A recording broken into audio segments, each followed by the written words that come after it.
Hi everyone, welcome. Thank you for joining me today. I will be presenting about emotional intelligence, how to lead projects and product teams with emotional intelligence. Before we begin, let me introduce myself. My name is Siriwardana. I am a project manager with 6+ years of experience. I currently work at Hashnode and I'm a certified associate in project management and a certified Scrum Master. Also, I'm a technical writer. You can find me on Twitter as Sumu Siriwardana. And my blog is sumudusirivardana.hashnode.dev. So let's start. The primary factor for delivering successful projects is people. People build products and deliver projects. As projects managers, we deal with people every day and we rely on them to get the job done. Project management is not just about balancing and managing the scope, budget, schedule, and quality. It's also about leading your teams, building a safe environment for your teams to communicate with clarity, understanding and managing your stakeholders, and collaborating with everyone to deliver a successful project. As project managers, we spend most of our time communicating and collaborating with people. The recent PMI Pulse report tells us about the emergence of a gymnastic enterprise. These organizations quickly respond to change and they empower their people to make this change happen. They do this with collaborative leadership and forging an innovative mindset. From this, we can see that organizations are focusing more on empowering people and creating and building high-performance teams. And this is becoming more challenging in these uncertain times and changing environmental factors like dispersed teams and global interdependencies. So let's see what is emotional intelligence or EI and how we can use EI to build and manage and lead projects and teams. According to the definition, the emotional intelligence is the capacity to be aware of, control, and express one's emotions and to handle interpersonal relationships judiciously and empathetically. So it's about understanding your own emotions, express them, control them, and at the same time, understanding others' emotions and managing relationships. So there are two sides to it, your own emotions and emotions of others. The early EI theory was developed in 1970s and 80s. Then Daniel Goleman published his book, Emotional Intelligence, in 1995. He describes the importance of EI in leadership and the 5 areas of EI in his book. Also, he found out that over 90% of the abilities that are essential for leaders' performance are emotional capabilities. Because leadership is more about people. And it's people who deliver projects. So to lead people, first we need to understand them and learn how to deal with people and their emotions. So I will be exploring the areas of EI from Daniel Goleman's theory.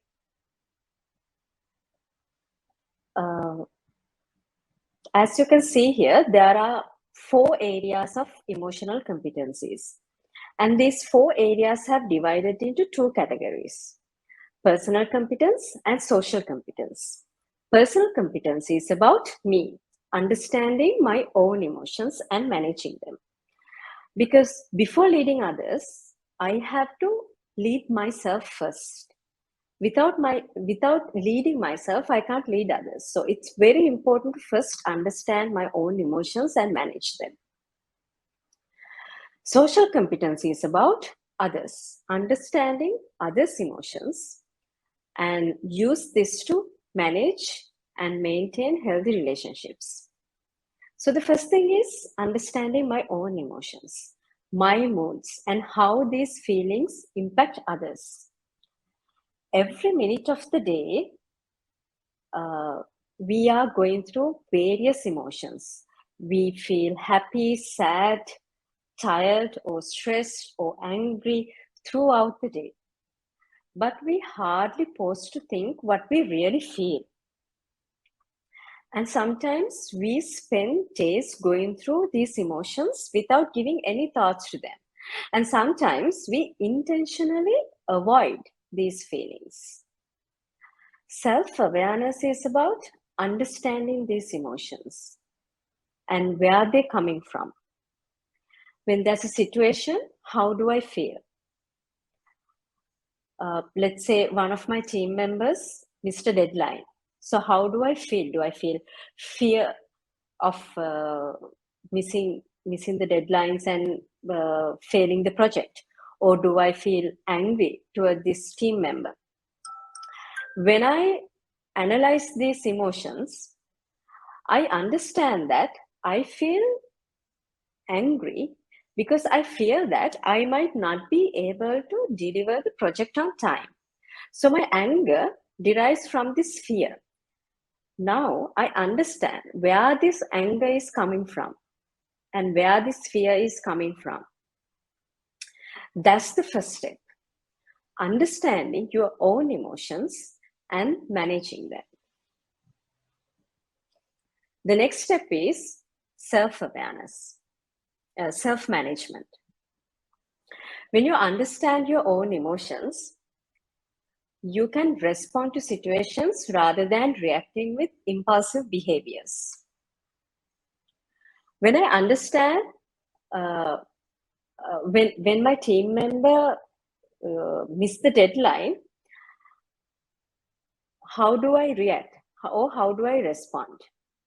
Do I react based on my emotions and show my anger to the team member? Or do I respond to the situation with best possible actions to avoid any failures? Now, with self-awareness, I understand where my emotions coming from, where these emotions coming from, where this anger, where this fear coming from. Now I can choose to respond to these situations based on all the information I have without just reacting to the situation based on my emotions. That is self-management.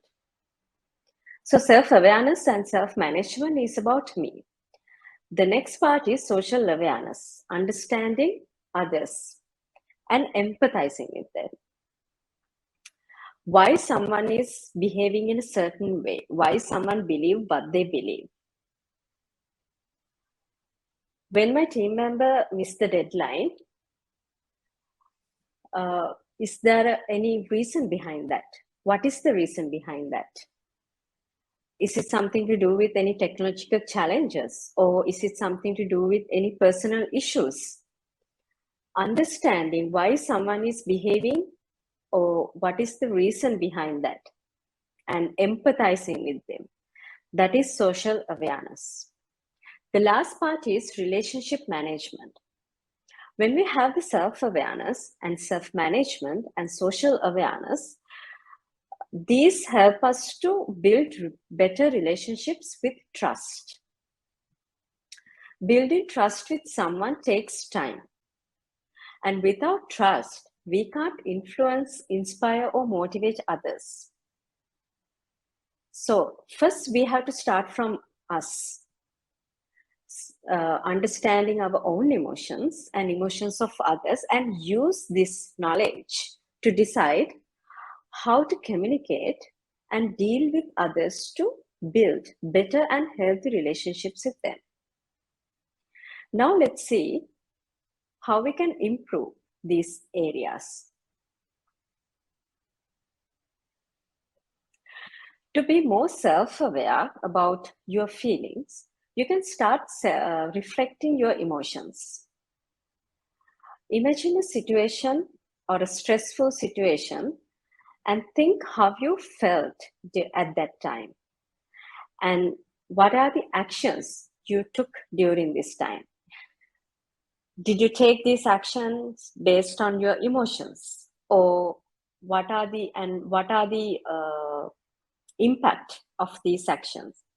You can start reflecting your emotions, situations, and your days like this. Also, you can start journaling and writing down about your days at the end of the day. It is very helpful to write down and understand and analyze how your emotions have shifted through the day, and how you have reacted and responded to these situations, and what was the impact of that. Also, you can ask feedback from others. You can ask from your peers, your team members, your management, and also some companies have 360-degree feedback. This feedback will help you to understand the things that you might have missed. And also it will help you to understand how other people think about you and your work. The next thing is responding to situations in a better way rather than reacting. No matter how intelligent we are, sometimes we react to situations based on our emotions without thinking. When you find yourself in a challenging situation, pause a bit and think what you feel and how you feel. And take a deep breath and accept what you feel. Then take a moment before you do anything. You might feel happy, sad, angry, and it's totally fine to feel these emotions. Just don't react immediately. Take your time.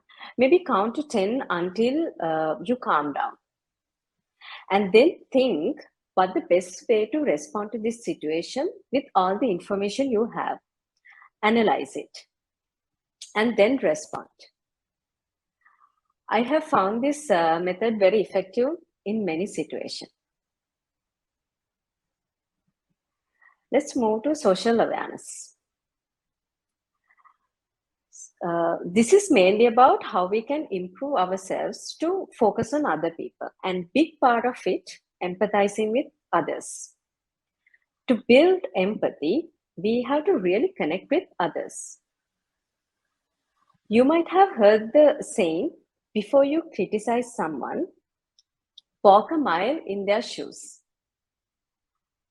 Without judging them or having a closed mind, it's the effort that we have to put to understand what someone is really going through. You can't actually live your team member's life or walk in their shoes, but you can ask questions to understand what they really think and what they're going through, and actively listen and acknowledge their perspective.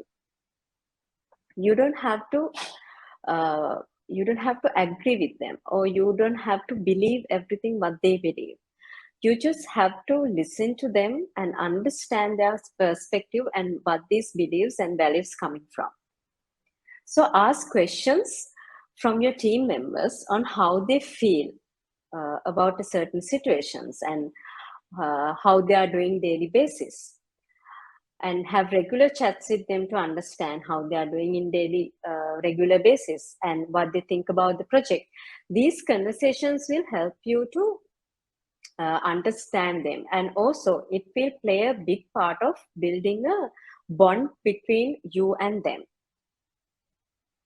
The last part is managing relationships and building relationships. This is bit challenging.